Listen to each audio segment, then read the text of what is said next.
Hello everyone, welcome to my channel study with Shruti. तो आज हम शुरू करेंगे क्लास 9th का third chapter atoms and molecules. And Indian philosopher Maharshi Kanad postulated that if we go on dividing matter पदार्थ we get smaller and smaller particles. A time will come when we shall come across the smallest particles beyond which further division will not be possible. He named this particles परमाणु। एक Indian philosopher थे महर्षि कन्नड़, जिन्होंने कहा था कि हम matter को जो है डिवाइड करते रहते हैं स्मॉलर से स्मॉलर पार्टिकल्स में, लेकिन एक टाइम ऐसा आ जाएगा कि जब हम उस पार्टिकल को और ज़्यादा डिवाइड नहीं कर सकते, वो सबसे स्मॉलेस्ट पार्टिकल होगा और उन्होंने उस पार्टिकल को नाम दिया परमाणु। पकूदा कातियामा, Indian philosopher, said these particles normally exist in a combined form which gives us various form of matter. पकूदा पाकुद कातियामा जो एक इंडियन फिलोसफर थे, उन्होंने बताया कि ये जो पार्टिकल्स हैं ये जो है कंबाइंड फॉर्म में मिलते हैं और हम इनको कंबाइंडली जो है वेरियस फॉर्म ऑफ मैटर कहते हैं। उसके बाद परमाणु is equal to atom particles that can not be divided further. परमाणु जो है वो एटम्स होते हैं। एटम को हम हिंदी में परमाणु बोलते हैं और उसी को इंग्लिश में क्या बोला गया है, एटम। ये एक ऐसे पार्टिकल्स होते हैं जिनको हम फर्दर जो है डिवाइड नहीं कर सकते। लॉज ऑफ कम्बिनेशन, इसके बाद हम देखते हैं लॉज ऑफ कम्बिनेशन। जो लॉज ऑफ कम्बिनेशन है वो इस्टेब्लिश किए गए थे Lavoisier and Joseph L Proust के द्वारा। फर्स्ट है law of conservation of mass. Law of conservation of mass क्या है? It states that mass can neither be created और nor destroyed in a chemical reaction. Law of conservation of mass बताता है कि जो मास है ना तो हम उसको बना सकते हैं और ना ही डिस्ट्रॉय कर सकते हैं इन एनी केमिकल रिएक्शन, चाहे वो कोई भी केमिकल रिएक्शन हो। ना तो हम मास बना सकते हैं और ना ही हम मास को डिस्ट्रॉय कर सकते हैं। Second, law of constant proportions. In a chemical reactions, the elements are always present in a definite proportions by mass. Constant proportion का मतलब है कि जो एलिमेंट्स होते हैं वो हर एक केमिकल रिएक्शंस में, हर एक केमिकल सब्सटेंस में जो है एक फिक्स प्रपोर्शन बाय मास में मिलते हैं। उनकी जो प्रपोर्शंस है वो चेंज नहीं होती हैं। Elements are always present in a definite proportions. ठीक है। उसके बाद है laws of multiple proportions. Laws of multiple proportions.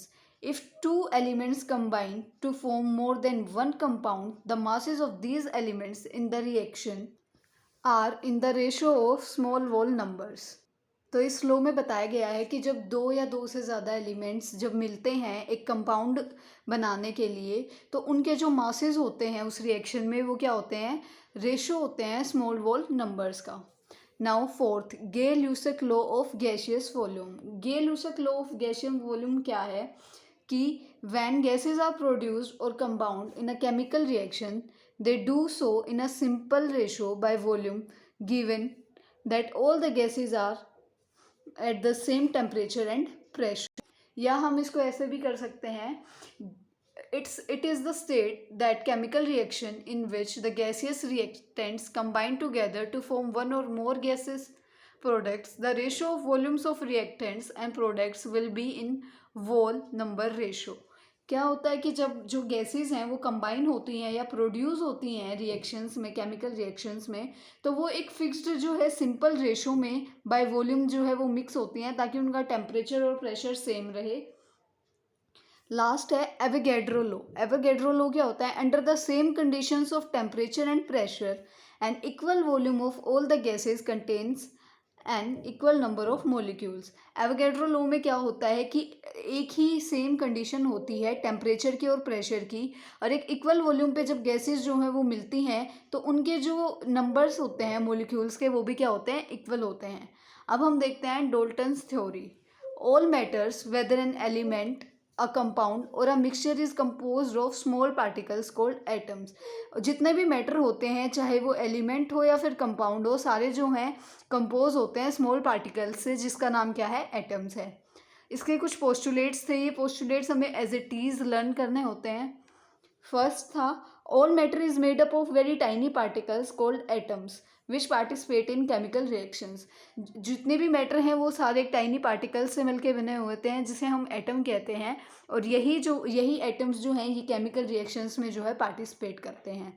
Second, atoms are indivisible particles which can not be created और destroyed in chemical reactions.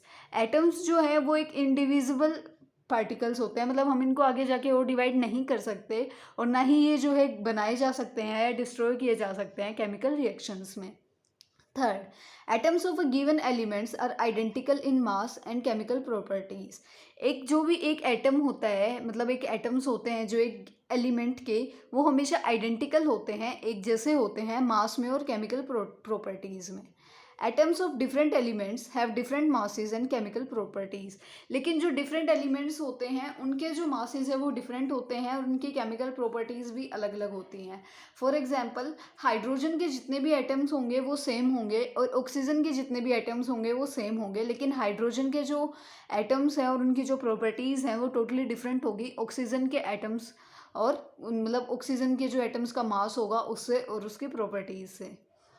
Now, atoms combine in the ratio of small whole numbers to form compound. Atoms जो है वो एक small whole number के ratio में जो है combine होते हैं to form any of the compounds. And the last is the relative numbers and kinds of atoms are constant in given compound. जो रिलेटिव नंबर्स होते हैं या एटम्स होते हैं वो कॉन्स्टेंट होते हैं हर एक कंपाउंड में। Now, what is an atom? The building blocks of all matters are atoms. Building blocks मतलब जिन जिन से जो है एटम्स मिलके बने हुए होते हैं। एटम्स की कई सारी जो हैं डेफिनेशंस होती हैं, कई तो हमने जो है अभी कवर भी कर ली हैं, जैसे atoms are building blocks of all matters. जितना हम मैटर्स को डिवाइड करते जाते हैं तो जो एक ऐसा पॉइंट आ जाता है जहाँ हम मैटर को डिवाइड नहीं कर सकते, तो वो पॉइंट पे जो पार्टिकल हमारे पास बचता है वो भी क्या होता है? एटम होता है। सबसे जो टाइनी पार्टिकल है अर्थ पे वो कौन है? वो भी एटम है। एटम को हम जो है फर्दर डिवाइड नहीं कर सकते। ये सब आप एटम के बारे में लिख सकते हो। How bigs are atom? Atom जो है उनका साइज कितना होता है, वो कितने बिग होते हैं। Atomic radius is measured in nanometres. Atom की जो रेडियस है हम उसको नैनोमीटर में काउंट करते हैं। 1/10⁹ metre is equal to 1 nanometre, या फिर हम कह सकते हैं 1 metre is equal to 10⁹ nanometres. अब हम कुछ सिंबल्स देखते हैं एलिमेंट्स के। What are the modern day symbols of atoms of different elements? अगर हम देखें तो हाइड्रोजन को हम कैसे करते हैं? एक सर्कल में एक डॉट बना के जो है हम हाइड्रोजन को डिनोट करते हैं। एक सर्कल बना के उसको पूरा डार्कन करके हम कार्बन को डिनोट करते हैं। सिर्फ एक सिंबल, एक सर्कल बना के हम उसको ऑक्सीजन को हम उससे डिनोट करते हैं। ऐसे ही आप देख सकते हैं कि हम फॉस्फोरस को कैसे डिनोट करते हैं, सल्फर को, आयरन को, कॉपर को और लेड को। सेम उसी तरीके से सिल्वर, गोल्ड, प्लेटिना और मर्क्यूरी को भी हम कुछ इसी तरीके से जो है हम अपने सिंबल्स के साथ इसको जो है डिनोट करते हैं। Symbols for some elements are propose by Dalton. ये जितने भी सिंबल्स हैं ये डाल्टन ने दिए थे।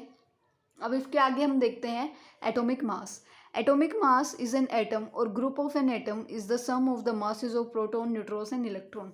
एटॉमिक मास क्या होता है? एटॉमिक मास जो होता है वो होता है कि एक एटम का या ग्रुप्स ऑफ एटम, यानी कि किसी भी एलिमेंट वगैरह का अगर हमें एटॉमिक मास देखना है तो हम क्या करते हैं कि जो है उसका जो प्रोटॉन, न्यूट्रॉन और इलेक्ट्रॉन है उनके मासेस का हम सम कर देते हैं।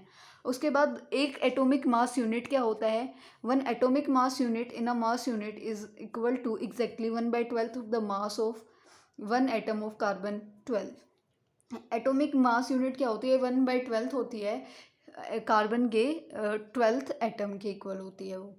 अब हम देखते हैं एलिमेंट और उनके कुछ के मास। एटॉमिक मास, एटॉमिक मास हमेशा म्यू से डिनोट किया जाता है। तो हाइड्रोजन का एटॉमिक मास 1 है, कार्बन का 12 है, नाइट्रोजन का 14 है, ऑक्सीजन का 16 है। फर्दर हम कंटिन्यू करते हैं। सोडियम का 23 है, मैग्नीशियम का 24 है, सल्फर का 32 है, क्लोरीन का 35.5 है एंड कैल्शियम का 40 है।